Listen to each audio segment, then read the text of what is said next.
If you're new here, welcome. If you're not new here, welcome back, rich bitches. It is Taylor, your favorite finance girly, helping you financially thrive, not just survive. And today I'm letting you in on 6 things I no longer do as a 24-year-old trying to become financially free. And these mindset shifts, life-changing. I'm not gonna lie, I used to make so many money mistakes, but here's the good news. You don't have to. But these 6 changes, they've not only saved me money, they've completely changed how I feel about money. And hopefully some of these tips can make you take control of your financial future too. Number 1, I no longer feel guilty about saying no. All right, real talk here. Does anybody feel like they have to say yes to every invite, like the birthday dinner, the weekend getaway, the concert tickets? It all adds up fast, right? But here's what no one tells you. Every single time you say yes to those plans, you're actually basically saying no to your savings goals. This was really pivotal for me when I first came across this quote. It was like, when you say yes to something, realize what you're saying no to. And in this scenario, it's talking about your financial goals, and us rich bitches want to get rich. So I used to say yes to literally everything because I didn't want to feel left out or seem like the boring friend. And let me tell you, my bank account did pay the price for that. So picture this, you're feeling proud because this month you finally plan to invest more of your paycheck or bulk up that emergency fund of yours. But then, dring, dring, dring, you get that group text, dinner and drinks Friday night. After a few some hours later, someone drops you into the group chat, maybe titled Vegas 2025, baby. Oh, and let's not forget, your cousin's wedding is also coming up, and now you need to buy a dress, shoes, gift, maybe even book a flight and a hotel. Yeah, that shit adds up. And I'm literally speaking from experience here. Coming up, I have several weddings from my cousins. And before you know it, those just this once moments have eaten through your paycheck. But here's what I realized. Saying no isn't about rejecting your friends or family, it's about protecting your priorities. I had to get comfortable saying, not this time, or can we do something more chill that doesn't cost a fortune or something along those lines. Instead of dropping $100 on a fancy dinner, I invite my friends over for taco night or DIY pizza night, or suggest a free outdoor activity, or even a walk, a hike, a pickleball activity, picnic in the park, something along those lines that doesn't really cost a lot of money. You don't always need to spend big money to make memories with people you love. Real friends are not gonna judge you for prioritizing your goals. They're gonna be there to support you. The people who truly care about you will understand that you're working towards something bigger, and they want to be there for you in that time. All right, I need to be real with you for a split second here, and I'm pulling this straight from a book that changed my mindset. Start Thinking Rich. There's a chapter in there that is about getting rid of your broke friends if you want to get rich. And before you come for me, I know that sounds extremely harsh, but hear me out on this one, because this point hit it hard. And it's one you need to also think about too. If your friends are constantly on your case about why you're not going out, or why you're not spending money, or why you're choosing to save for your future instead of blowing your paycheck to a bottomless mimosa day, that's a problem. And what that really means is it means they don't have the same goals as you. Or worse, they don't see the value in the goals that you have. And I'm not saying you need to cut people off because they're not budgeting or saving like you are. But if you're surrounded by people who are pressuring you to keep up with their lifestyle, even when you've been open about working towards bigger financial goals, that's when you need to reevaluate your circle. It's a different scenario, guys, when you're kind of keeping this all to yourself and people don't realize like why you don't want to go out and you're not actually transparent. Like, it's not that I don't want to have fun, it's that I want to prioritize the funds for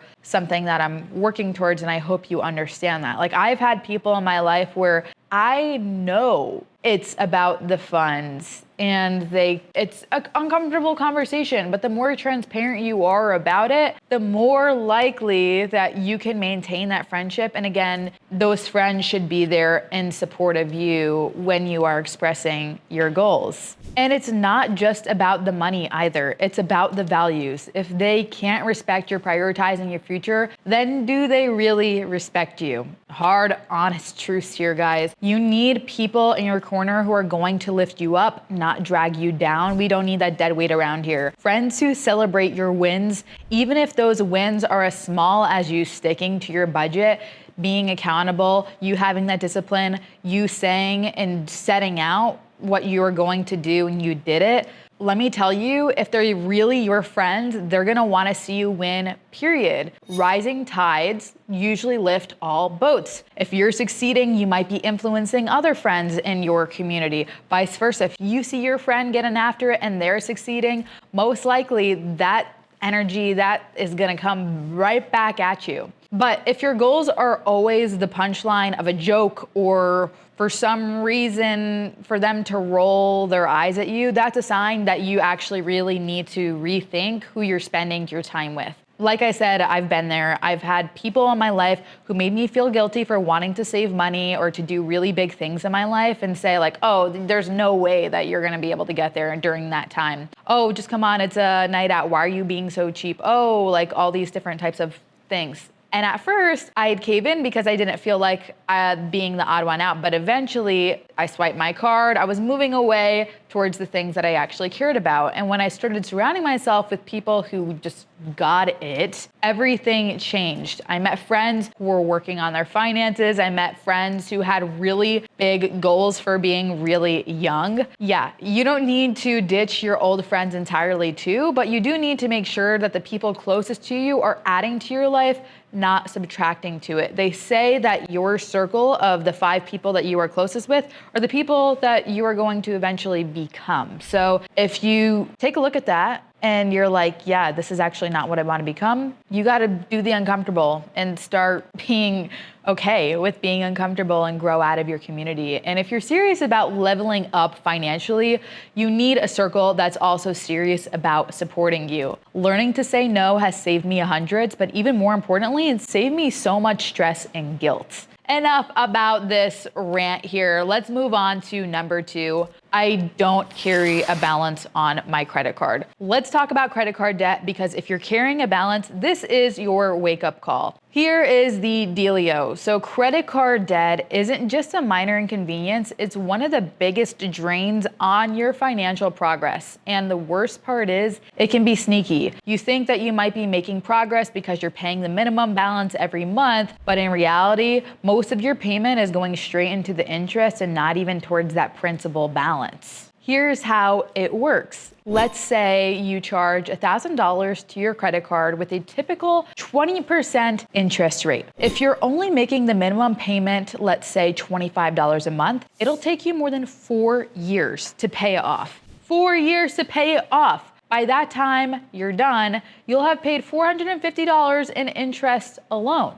That's nearly half of what you originally owed, gone, wasted, just for the privilege of borrowing money. And what people don't realize is this: every single dollar spent on interest is a dollar stolen from your future. When you position it that way, it should be a wake-up call for you. Whether it's money that could have gone into savings, investments, or guilt-free spending, it's being eaten alive by those interest charges. And here's why paying off your balance in full is going to be a complete game changer. And all those rich bitches, I gotta tell you, this is what they do. You stop wasting money on interest. Every payment you make towards the actual debt, not the interest. So instead of throwing hundreds or even thousands of dollars into this black hole, you get to keep that money and put it towards things that actually matter in your life. You reduce your financial stress. So when you're not carrying a balance, you're not constantly worrying about your next payment or how much interest is piling up. You get to focus on your financial goals without the weight of debt holding you back. Not only that too, but you do build positive habits. By spending what you can afford to pay off in full, you train yourself to live within your means. And that habit pays off hugely in the long run. You also start using credit as a tool rather than bad debt. So credit cards can actually be really incredibly powerful when used responsibly. You can build credit, earn rewards, and even get great travel perks, points, free first class upgrades. But none of that is worth it if you're paying double-digit interest. The moment that you stop carrying a balance and start paying your card in full every month, you're reclaiming back that power. You're no longer working for the credit card companies. They're working for you because you're getting all the free goods. Credit cards are not the enemy. What is interest. So once you eliminate that, you can finally use credit without it actually taking advantage of you. This is how I've completely shifted my relationship with money. I started my non-negotiables: rent, utilities, groceries, transportation. These always come first in the budget. Pay yourself next. A portion goes straight into savings or investments every month. Think of this as paying future you. Add that fun money. Here's where the magic does really happen. Give yourself permission to spend guilt-free on things you love, like dining out, hobbies, self-care, but only up to the amount you budgeted. Stick with the plan. Knowing how much exactly you have for every category means you don't have to second guess your spending. If it's in the plan, you can do what you want with it. And here's what people really don't get. If you're still spending aimlessly and hoping it works out, this is your sign to put the brakes on and stop. Because if you don't have a plan for your money will make its own plan. And that plan usually involves staying broke. If this point resonated with you and you're ready to stop spending without a plan, I've got something that will make it so much easier for you. I created this super simple, customizable, anti-budget budget template that is gonna help you organize your spending, track your debt, and start to build real savings and investments, all while still having fun. Like I said, the anti-budget budget template. It's not made to be restrictive. It's not made to be boring. This template is perfect if you've tried budgeting before but gave up because it felt too complicated. You're tired of feeling out of control when it comes to your money. You want a system that actually works for your life, not some restrictive cookie cutter plan. So click the link in the description to grab your copy of this budget template and take the first step toward a life where your money works for you,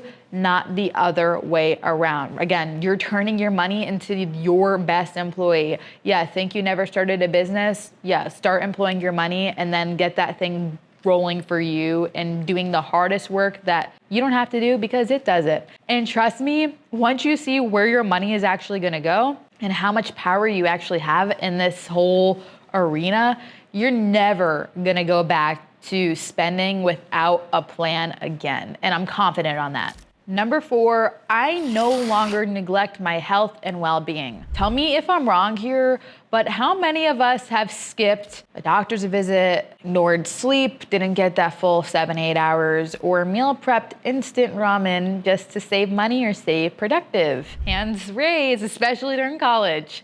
Here's what I realized. Prioritizing your health isn't a luxury, it's a necessity. There's no joke when people say health is wealth, it truly is. Because no matter how big your financial goals are, none of it will matter if you're constantly running on fumes, stressed, or burning out. And for the longest time, I fell into the trap of thinking that taking care of myself was too expensive, healthy meals, overrated sleep. Who needs it when you're on the grind? Let's go hustle culture. Yeah. As an entrepreneur, it was way too easy to put work first and let everything else, sleep, exercise, proper meals, fall to the back burner. I would be known as a workaholic. I'd think I'm too busy to cook a real dinner, or I'll get to working out eventually, or let me just finish this task, hold my pee, and once I'm done, I'll go pee. But what did that really lead to? Fuck ton of doctor's appointments later on, burnout, craziness. And I don't just mean tired after a long day. Burnout, like I'm talking about straight up exhaustion, zero energy, feeling like shit every single day. It started affecting my focus, my mood, yep, even my ability to make smart business decisions. I realized that something had to change because you can't pour from an empty cup. And when your health is suffering, guess what? Your goals are going to be too, and a lot of other aspects of your life will as well. So I had to start seeing my health as an investment, one that pays off in more energy, clearer focus, and an overall better quality of life. And here's what I found. Taking care of yourself doesn't have to mean these huge, expensive changes. Sometimes it's the smallest things that make the biggest difference. You might be asking yourself, what? Like, give me the formioli. Here's a few examples of what worked for me. Investing in better sleep. I finally stopped sleeping on this horrible fucking pillow, everything, and I upgraded to the Westin Heavenly bed. Yeah, expensive, but it's the best fucking sleep that I've ever had in my entire life. No, I wish it was sponsored, but it's not.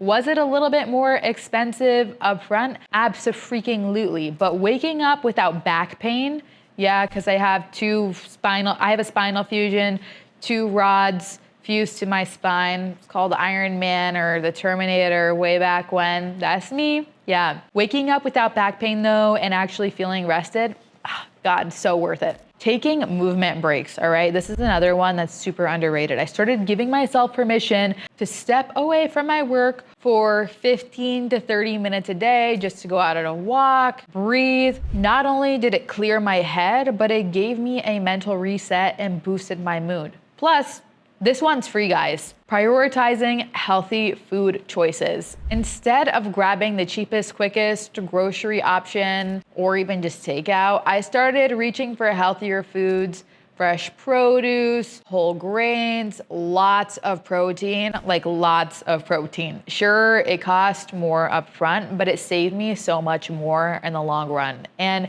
here's what I realized. Taking care of yourself isn't an expense, it's an investment in your future self. You don't have to overhaul your entire life overnight. Start with the basics, get enough sleep, move your body a little bit, and nourish yourself with the good foods. These small, intentional choices will compound into massive results over time. And because you take care of you, every part of your life benefits, including your ability to get rich, build that wealth, crush your goals. Prioritizing self-care is not selfish. It's the foundation for everything else. Because when you take care of you, you're setting yourself up to thrive financially, physically, and emotionally. Number 5, I no longer compare my journey to others. Not that I no longer, I really try. Let's be real, social media is basically a highlight reel. It's where people post their best moments, their wins, their glow ups, and their big purchases too. And while there's nothing wrong with celebrating milestones, constantly seeing this in your feed, those people's perfect lives can kind of make you feel like you're falling behind a little bit.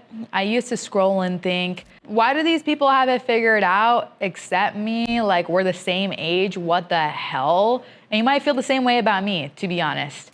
You might see somebody with a new car and wonder why you're still driving your 10-year-old clunky piece of shit. You see someone posting pics of luxury vacations and think, how are they affording this while I'm still saving for this fucking weekend trip, just like a few miles down the road? But here's the truth, all right? No one has it 100% figured out. Welcome to Taylor's therapy session. That new car might have come with a hefty car loan. That dream vacation could have been put on a credit card they're still paying off. That fancy house might have stretched their budget to the max. What you don't see are the trade-offs, the debt, or the sacrifices behind the scenes. So social media only shows the glamorous parts, for the most part, not the struggles, the stress, the sleepless nights that often come with them. Once I realized this, I stopped wasting energy comparing my progress to other people's highlight reels. So instead, I started asking myself, what are my goals? Am I building an emergency fund? Am I paying off debt? Am I growing my net worth?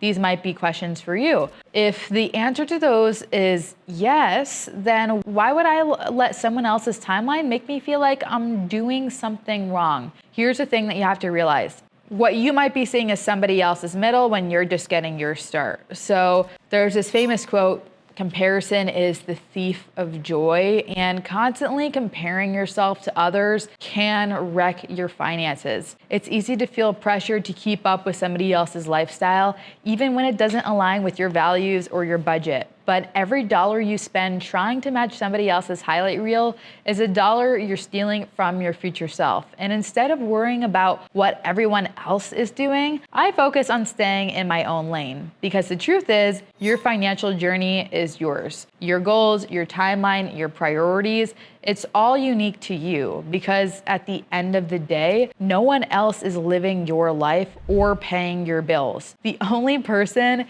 you need to compete with is yesterday's version of you. Celebrate the small wins. Stay focused on your goals and remember that success isn't about looking rich, it's about building a life that feels certified rich bitch on your own terms. Stay focused, trust your timeline, and don't let anyone else's journey make you second guess your own. So those are 5 things I no longer do as part of my financial glow up. Remember, financial literacy isn't about being perfect. It's about making progress one step at a time. Just pick one of these changes and start with that today. Your future self is gonna thank you, and trust me, every step adds up. If this video gave you even one helpful tip, let me know in the comments what's the first thing that you're gonna try, why, and also don't forget to like, subscribe, and share this videos with also certified rich bitches, because financial glow ups are even better together. And before you go, check the link in the description to grab my budget template and other tools to kickstart your financial journey. Everything you need to control your money is right there. So get started, click the link, and I'll see you in the next one. Peace.